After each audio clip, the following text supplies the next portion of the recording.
Israel loves life, and they love all life. That's why they go in and advise the people before they engage in a retaliatory strike. Now, in 2005, my husband and I lived the entire year in Israel. So we were there during the Gaza disengagement, and we lived in the same building with literally hundreds of innocent Israeli families that had been evacuated from Gush Katif. Throughout that year, we had the opportunity, of course, to engage in many conversations. We thought we understood what it was like to live in the state of Israel under a constant threat of terror. We rode the buses, we rode the taxis, we went to the shopping malls, we went to the bus stations, knowing that at any time a homicide bomber could walk in and blow themselves up. But it wasn't until this past February that we really came to an understanding of what it's like to live in Israel, where you are indeed under the constant threat of terror. My husband took a team of volunteers to southern Israel. He's been there dozens of times, but he went to southern Israel this time, back in February, to offer support and encouragement to the IDF troops before they crossed the border to go into Gaza. He was also there to film an infomercial for Operation Life Shield, and you see the poster right over there. Operation Life Shield provides portable bomb shelters to areas of need in Israel. And I'm very pleased to be able to tell you that to date we have 50 shelters in place, which are saving lives virtually every day.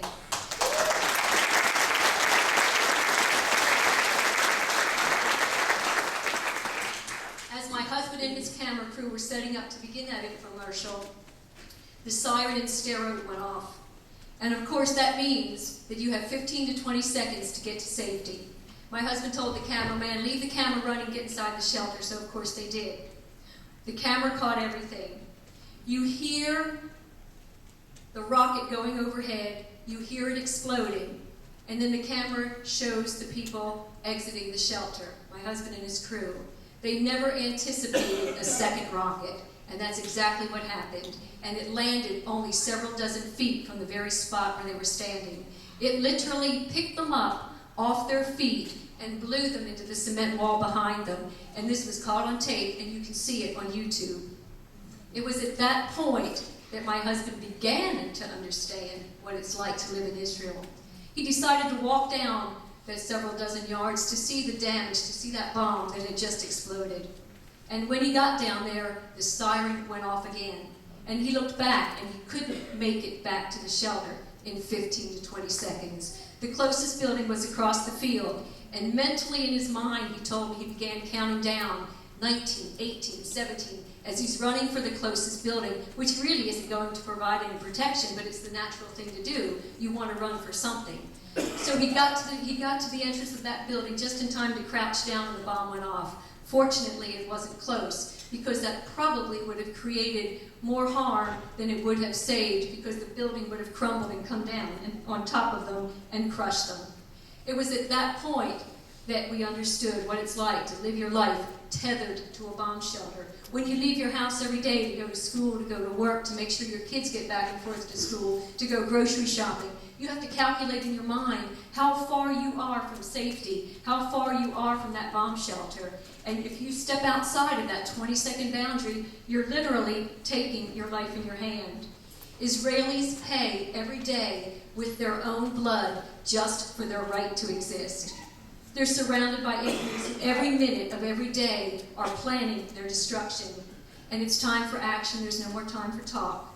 The enemy is not just Iran, Hezbollah, or Hamas. The enemy is indeed radical Islam, which says all Jews must be eradicated from all the face of the earth. Israel must be eradicated, and that's followed by all Americans, all Christians, everyone who does not worship Allah. With nuclear weapons, another Shoah or Holocaust is indeed possible. And it won't take weeks or months or a few years to wipe out 6 million Jews. It will take a few minutes with the push of a button. Israel does indeed have a right to self-defense. And she, like any other sovereign nation in the world, has a duty, an obligation, and a right to protect her citizens. Just as if we here in America were under attack from some terrorist faction in Mexico or in Canada, We would expect our government to do something to protect us. We would expect nothing less. Israel does not want us to pick up weapons. They don't want us to do her fighting for her. They can do that themselves. All they want is our moral support. All they want is to know that they are not wrong, that there's not something wrong with them. Israel is always the issue. Israel needs our voices to speak out loudly in support of their right to exist, their right to have defensible borders. You can't have defensible borders if your country is split in half or in thirds. And what can you do? This is really the key issue, and I'm about to conclude.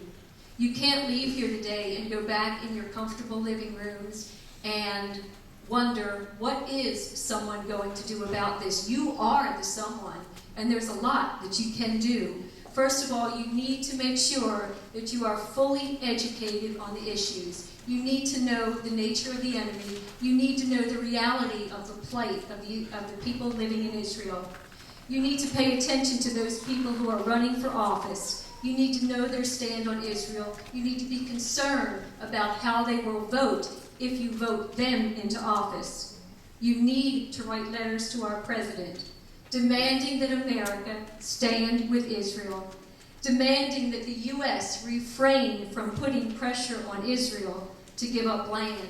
That's called appeasement, and it has never worked in the past, and it's not going to work now. They need to...